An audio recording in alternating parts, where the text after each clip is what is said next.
और इधर शॉन खूनी पिग को अपने ऊपर से हटाता है और वो उठकर खड़ा होने लगता है। और जैसे ही वो खड़ा होता है वो खूनी बाबा को देखता है। तभी खूनी बाबा शॉन को बोलता है कि तुम्हारा बाबा तो मेरे सामने बहुत कमजोर था, देखो कैसे जमीन पे पड़ा हुआ है, और तुम दोनों ने भी पात पात कर मेरे नाक में दम कर दिया है। तो बाबा से पहले अब मैं तुम दोनों को जहन्नुम का रास्ता दिखाऊंगा ताकि तुम लोग दोबारा कभी पाद ही न सको। तो अब तुम दोनों तैयार हो जाओ मेरे हाथों मरने के लिए। तभी शॉन पीछे से गुल्ली गुल्ली और घोस्ट राइडर को आता हुआ देख लेता है और वो मुस्कुराते हुए खूनी बाबा से बोलता है कि खूनी बाबा, मुझे तो ऐसा नहीं लगता कि जहन्नुम देखने की मेरी बारी है, क्योंकि तुम मेरा कुछ बिगाड़ पाओ उससे पहले ही मैं तुम्हारे मुंह पे इतनी जहरीली बात छोड़ूंगा कि तुम्हें समझ नहीं आएगा कि सांस कहाँ से लूं, और आगे बात तुम्हें मेरे गुल्ली गुल्ली बताएंगे। क्योंकि जरा एक बार अपने पीछे मुड़ के तो देखो, तुम्हारी मौत तुम्हारा इंतजार कर रही है। और जैसे ही खूनी बाबा पीछे देखता है, घोस्ट राइडर बाइक लाके सीधा खूनी बाबा को ठोक देता है, जिसके कारण खूनी बाबा दूर जाके गिरता है। और ये देखकर शॉन बोलता है, वाह गुल्ली गुल्ली तुम जिंदा हो, मुझे तो लगा था तुम दोनों शहीद हो गए। और क्या सही टाइम पे यहाँ आए हो, एकदम धमाकेदार एंट्री मारी है तुम लोगों ने, मजा ही आ गया। लेकिन गुल्ली को अभी भी शॉन पे गुस्सा आ रहा है, क्योंकि उसके वजह से ही गुल्ली गुल्ली इतनी ऊंचाई से नीचे गिर गए। और गुल्ली शॉन के ऊपर कूदकर उस पे घुसों की बारिश कर देता है, और फिर वो एक के बाद एक घुसे शॉन पे बरसाते ही जाता है, क्योंकि गुल्ली ने पहले ही मना किया था शॉन कुछ उल्टा सीधा करने को, लेकिन शॉन ने फिर भी वही किया जो उसको नहीं करना चाहिए था। और फिर गुल्ली बोलता है, अब बस करो गुल्ली, ज्यादा मारोगे तो ये मर जाएगा और फिर खूनी बाबा का काम आसान हो जाएगा, क्योंकि शॉन को तो वो सबसे पहले मारना चाहता है और उसकी जगह तुम शॉन को मार के उसका काम आसान कर रहे हो। चलो अब उसको छोड़ो और खूनी बाबा को मारना स्टार्ट करते हैं। और फिर गुल्ली शॉन को मारना छोड़ देता है, लेकिन शॉन इतनी मार खाने की वजह से बेहोश हो जाता है। और इधर बाबा भी उठकर खड़े हो जाते हैं और वो इस बार खूनी बाबा को भागने नहीं देना चाहते हैं, इसलिए वो बोलते हैं कि तुम सब मेरी बात ध्यान से सुनो, जल्दी से खूनी बाबा को चारों तरफ से घेर लो ताकि ये इस बार हमसे बच के भाग ना पाए, क्योंकि मैं इस खूनी बाबा का काम आज ही तमाम करना चाहता हूँ। और फिर बाबा की बात मानते हुए सब लोग खूनी बाबा को चारों तरफ से घेर लेते हैं और खूनी बाबा को बहुत ही गुस्से से घूरने लगते हैं, क्योंकि खूनी बाबा कभी भी कुछ भी कर सकता है,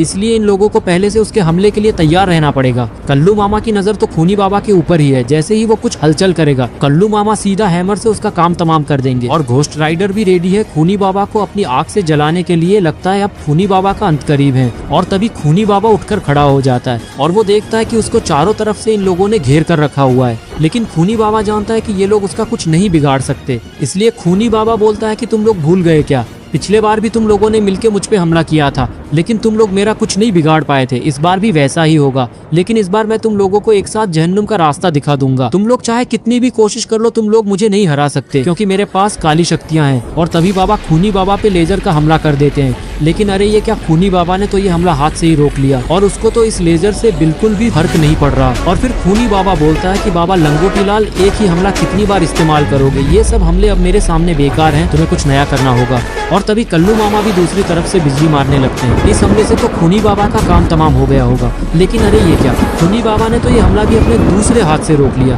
ये देखकर रॉड को लगता है कि अपना आइस लेजर मारने का यही अच्छा मौका है, और फिर वो भी खूनी बाबा के ऊपर अपने आइस लेजर से हमला करने लगता है। लेकिन खूनी बाबा उसको भी अपने मुंह से आग निकाल कर रोकने लगता है, जिसके कारण वो लेजर खूनी बाबा तक पहुंचने से पहले ही पिघल जा रही है। तभी घोस्ट राइडर बोलता है कि खूनी बाबा, तुम वो सारे हमलों से तो बच गए, लेकिन अब तुम मेरे हमले से कैसे बचोगे, क्योंकि तुम्हारे पास मेरे हमले से बचने का कोई रास्ता ही नहीं। और फिर वो खूनी बाबा के ऊपर अपने मुंह से आग मारने लगता है।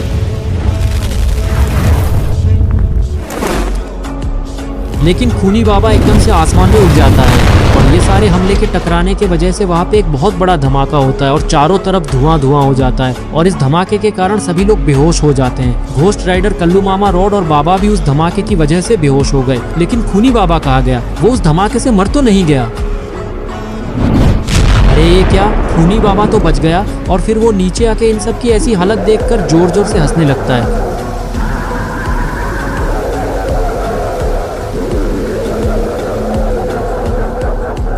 और फिर थोड़ी ही देर में वो धुआं वहां से गायब हो जाता है और तभी बाबा को होश आने लगता है और वो उठकर खड़े हो जाते हैं और खूनी बाबा को देखने लगते हैं। और तभी कल्लू मामा भी उठ जाते हैं और साथ ही साथ घोस्ट राइडर और रॉड भी उठकर खड़े हो जाते हैं। और फिर ये सभी लोग वापस से खूनी बाबा को गुस्से से देखने लगते हैं। लेकिन तभी घोस्ट राइडर बोलता है कि हम लोगों को इसके ऊपर एक साथ हमला करना होगा। अगर हम चार तरफ से हमला करेंगे तो वो हमला हम लोगों पे ही उल्टा पड़ जाएगा, इसलिए सब लोग मेरी बात मानो और एक साथ हो जाओ, फिर हम इसको हरा देंगे बड़ी आसानी से। और फिर ये सभी लोग कल्लू मामा के पास कूद कर आ जाते हैं और चारों खूनी बाबा को बदले की नजरों से देखने लगते हैं।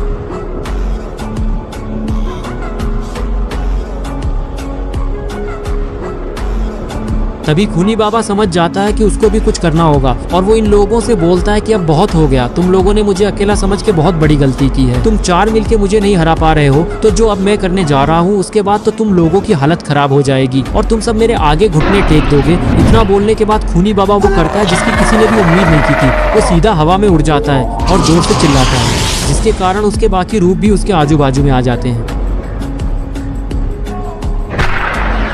और फिर चारों खूनी बाबा नीचे आते हैं और चारों जोर जोर से हंसने लगते हैं।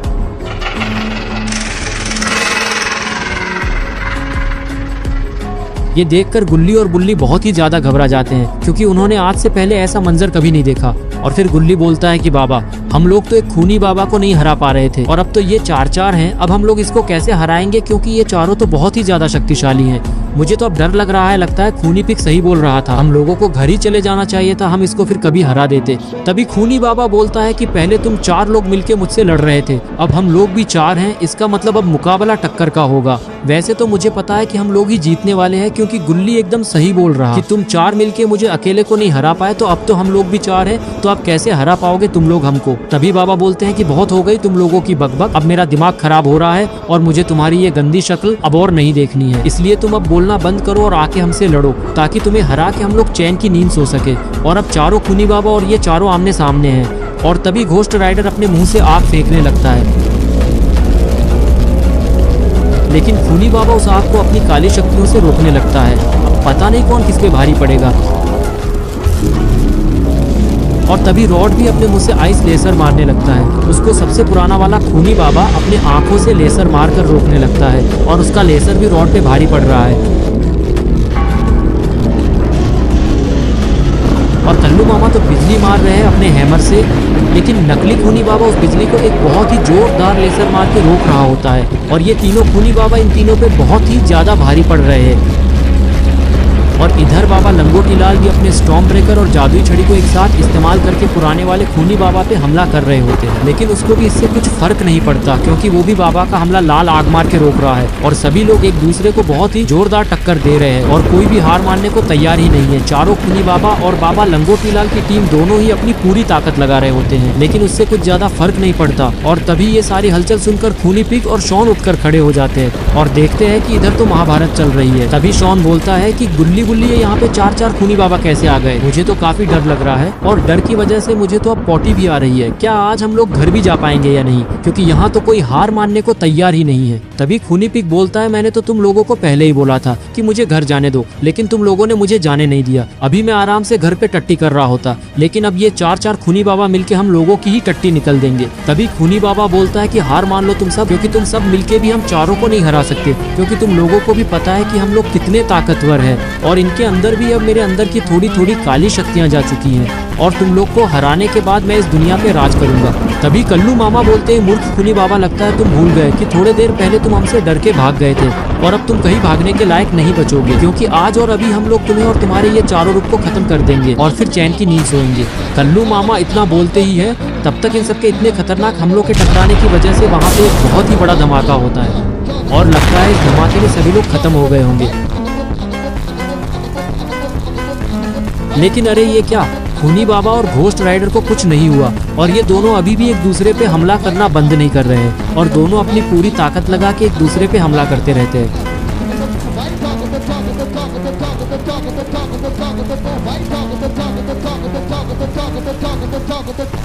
तभी खूनी बाबा बोलता है, वाह घोस्ट राइडर, मैंने आज से पहले तुम जैसे ताकतवर दुश्मन का सामना नहीं किया, मुझे तुम्हारे साथ लड़ने में बहुत मजा आ रहा है, लेकिन अब तुम मेरा ये हमला रोक के दिखाओ। इतना बोलते ही खूनी बाबा घोस्ट राइडर पे अपनी पूरी ताकत लगा के एक जोरदार हमला करता है, जिसके कारण घोस्ट राइडर उस हमले को रोक नहीं पाता और वो घायल हो जाता है और अपने घुटने पे आ जाता है। और फिर घोस्ट राइडर के आसपास पूरा धुआं धुआं हो जाता है और फिर वो अपने इंसानी रूप में आ जाता है। और ये देखकर खूनी बाबा बोलता है कि अरे, इसका मतलब तुम भी एक इंसान ही हो, मुझे तो लगा था तुम तो कोई ताकतवर प्राणी होगे, लेकिन तुम भी ये इंसानों की प्रजाति का हिस्सा हो, इसका मतलब तुम्हें मारना आसान होगा। तभी शॉन हंसते हुए बोलता है कि गुल्ली गुल्ली, तुम लोग एक बार ये घोस्ट राइडर की शक्ल तो देखो कितनी बेकार है, मुझे तो इसकी शक्ल देखकर हंसी आ रही है, क्योंकि इसकी शक्ल तो सुअर से भी गंदी है, इससे अच्छा तो खूनी पिग दिखता है, ये तो ऐसा लग रहा है कि किसी नाली के पानी से अपना मुंह धोकर आया हो। ये सुनकर घोस्ट राइडर भड़क जाता है और शॉन से बोलता है कि शॉन, अगर ऐसी बात है तो तुम खुद क्यों नहीं लड़ लेते खूनी बाबा से। और मैं यहाँ से चला जाता हूँ अपना मुंह साफ पानी से धोने। और इतना बोलने के बाद घोस्ट राइडर वापस अपने पैरों पे उठकर खड़ा होता है और फिर जोर से चिल्लाता है, जिसके वजह से उसके ऊपर जमीन से आग निकलने लगती है और वो वापस अपने घोस्ट राइडर वाले रूप में ट्रांसफॉर्म हो जाता है। और इसके बाद घोस्ट राइडर जोर जोर से हंसने लगता है और फिर घोस्ट राइडर खूनी बाबा से बोलता है कि तुमने मुझे कोई आम इंसान समझने की भूल कर दी है खूनी बाबा। लगता है अब तुम्हें मेरी असली शक्तियां दिखानी पड़ेगी और मेरी असली शक्तियों को देखने के बाद तू मुझे कभी हरा नहीं पाएगा और यहाँ से या तो दुम दबा के भाग जाएगा या फिर मरेगा। और इतना बोलने के बाद घोस्ट राइडर वापस से एक बार चिल्लाता है और उसके आसपास फिर से बहुत ही सारी आग निकलने लगती है। लगता है घोस्ट राइडर अपनी पूरी ताकत से खूनी बाबा पे हमला करने वाला है। ये देखकर खूनी पिग बोलता है कि घोस्ट राइडर अपनी आग को थोड़ा कम करो, क्योंकि मुझे आग और पानी दोनों से ही बहुत ज्यादा डर लगता है। पिछले बार भी ये खूनी बाबा ने आग से हमला करके मुझे दिन में तारे दिखा दिए थे। तभी शॉन बोलता है कि खूनी पिग तुम चुप रहो, देख नहीं रहे घोस्ट राइडर कितने गुस्से में है। मुझे तो लगता है अब घोस्ट राइडर ये खूनी बाबा का काम तमाम ही कर देगा और फिर हम दोनों अपने अपने घर पे जाके सुकून से पॉटी कर पाएंगे। तभी खूनी बाबा बोलता है कि तुम्हें क्या लगता है कि तुम इस छोटी मोटी आग से मुझे जला सकते हो? तो तुम एकदम गलत सोचते हो, क्योंकि मुझे इससे कुछ फर्क नहीं पड़ेगा। विश्वास नहीं होता तो एक बार कोशिश करके देख लो। और फिर घोस्ट राइडर अपनी सारी आग को एक साथ इकट्ठा करता है और फिर वो सीधा खूनी बाबा की तरफ उस आग को फेंक देता है और ये आग का हमला इतना भयानक होता है कि शायद इसमें जल के खूनी बाबा का काम तमाम हो गया होगा।